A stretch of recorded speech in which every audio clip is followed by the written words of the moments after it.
For those of you keeping up with the Frieren manga, then you know of the plot to assassinate Serie that has been brewing for quite some time now. With the threat to Serie's life discovered, Frieren is assigned a mission to work with 4 other first-class mages to protect the Great Mage in the heart of the Imperial capital on the final day of the Foundation Festival. Those 4 bodyguards are Falsch, Zenza, Land, and Ubel. Of course, as part of Frieren's party, Frieren and Stark get involved too.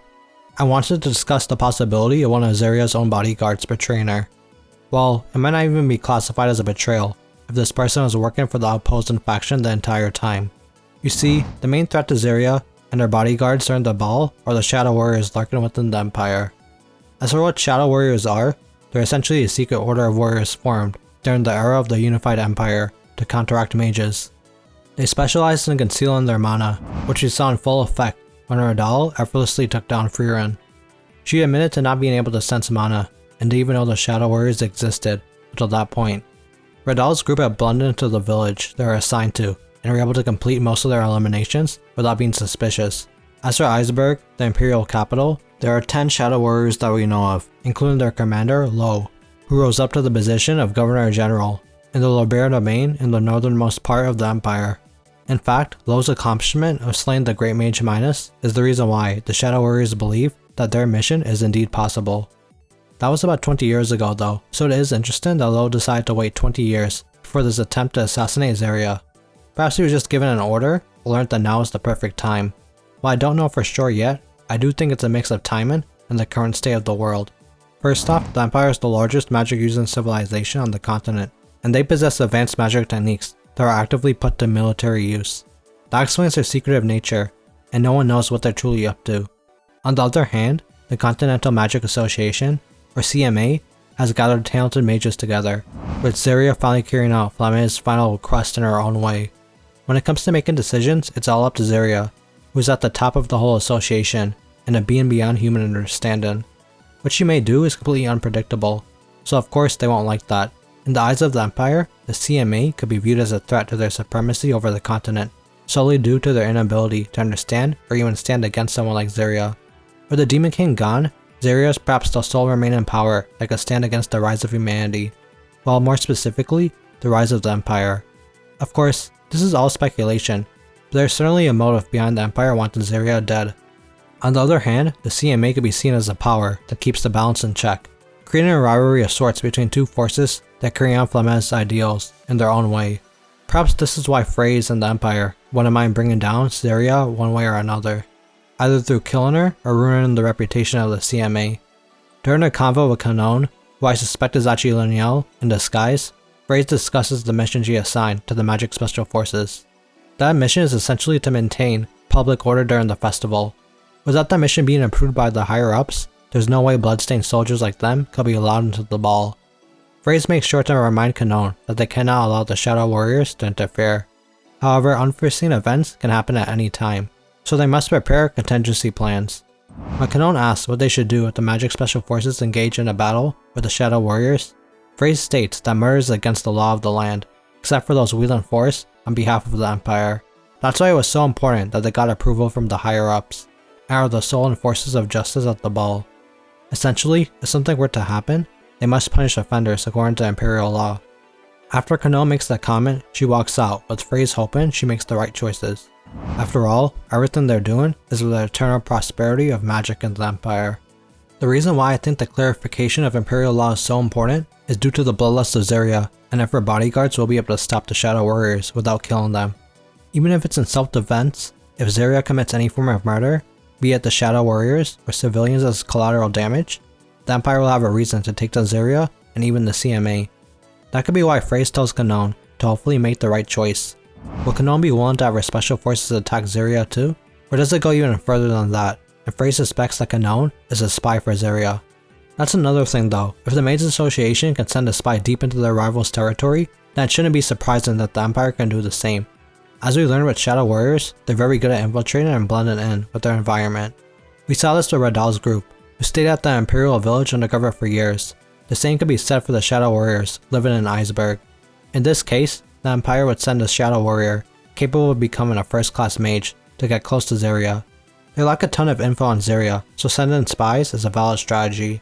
It just becomes a matter of being able to avoid Seria's suspicion, which will still be very difficult. As for possible options, I'll start with probably the most suspicious by default. Of all the first class mages in this operation to protect Serie, Leniel is the one we know the least about, which makes it the simplest twist. Since Leniel has spent 15 years in the Empire, she would be more a traitor than a spy, a double agent whose true allegiance is with the Empire and is capable of bringing Serie to her knees. I do think this one is the most plausible, but there isn't much evidence to prove it. I think another possibility that's brought up is Falsch being a traitor, mainly due to one of the meanings of his name in German being false. That could either have something to do with his ability to hide in the shadows, or that he's actually not truly who we think he is. One theory I've seen is that he's actually Grassam in disguise, through the use of his illusion magic capable of even fooling both Himmel and Frieren. Falsch also has a similar face and hairstyle to Grassam too. So to even state that his hypnosis magic is so powerful that it can even deceive her. No one knows if the appearance he presents is his true form, and he could probably survive in any era due to being able to deceive the eyes of humanity.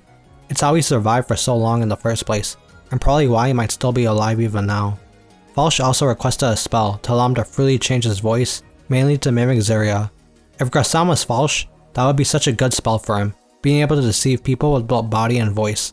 If Falsch himself was just a spy for the Empire, being able to mimic Serie's voice could make things troublesome for the bodyguards. Of course, there's still no evidence to actually link Falsch to Grassam or the Empire, but those are still interesting possibilities. Lastly though, I want to talk about Zenza, who is arguably the closest to Serie, and the one who even roped Frieren into the mission. That in itself could be seen as a sign of how much she cares about Serie's safety.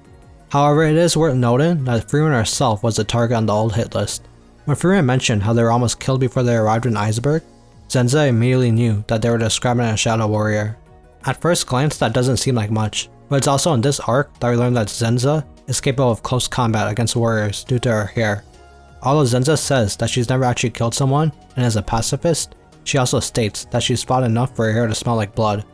Even though Frieren said her hair smelled like blood as a figure of speech, it's still an interesting choice of words. There's a brief moment of seriousness between the two, before Zenza claims that she washes her hair carefully. Frieren also confirms that actually smells good, meaning Frieren could possibly be referring to something else by putting it on her rare powder act. The thing is, we also learned that Zenza requested the spell to sleep soundly after she's killed someone. Either this means that Zenza has killed people before, or that she's actually preparing to kill someone in the future.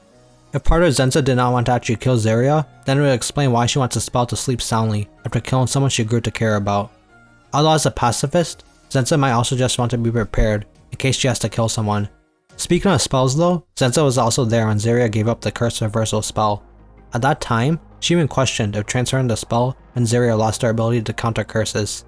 Serie states that there are actually plenty of ways to counter curses, although relearning this specific skill takes a century to relearn. We do get a panel of Zenza's reaction to this information, and interestingly enough, not too much time passes before Lo decides for some reason that now is the right time to assassinate Serie. The only people in that room are learning Denken, Serie, and Zenza. In the present, Zenza goes to confirm what Denken knows about the assassination plot before he leaves to his hometown. Not only does Denken know nothing about it, he won't be in town to cast a curse reversal spell if it was needed. Like if the true plan to kill Serie was for Lo to be a distraction, for Zenza to backstab her, we know her ability to hide her mana is exceptional, as during the first exam, she was still able to casually get Astilla to stay with her even with their hypersensitivity to mana. Even Richter was ambushed by the Mimic with his mana detection all the way up. In fact, that Mimic might have given us a hint at Zenza's true nature, since they imitate the actions of the original. Her Mimic was also able to ambush mages, just like a Shadow Warrior could. With that said, Zenza has a lot of things that could explain her being a Shadow Warrior, but no clear motive to actually being one. Plus I find it hard to believe Serie wouldn't notice a traitor in her presence for so long. Needless to say, this plot to kill Serie has a lot of moving pieces, but that just makes the storyline so much more entertaining. Serie has a ton of death flags on her right now, and it would be very ironic and tragic if she was backstabbed and killed by a human mage in an era formed by the dream of her precious student, Flamma. Serie told Frieren that it might be a human mage that will kill her, but perhaps it will be Serie who dies to one instead. Anyways, that's going to be it from me. Most of the video contained a lot of speculation, as it's pretty doubtful that there's going to be a traitor. I just figured it would be an interesting possibility and wanted to share my thoughts on it. Hopefully Serie doesn't get backstabbed though, because I don't want to see her die. Frieren did state that there's no way she dies though, so I'll believe her. But yeah, do y'all think there could be a traitor? And will Serie actually be killed? Let me know in the comments, and as always, thanks for watching. If you enjoyed the video, please drop a like and subscribe. One of my next videos will probably cover this arc so far, since the manga went on hiatus at a good spot. But for now, y'all can check out some of my other videos here. Peace.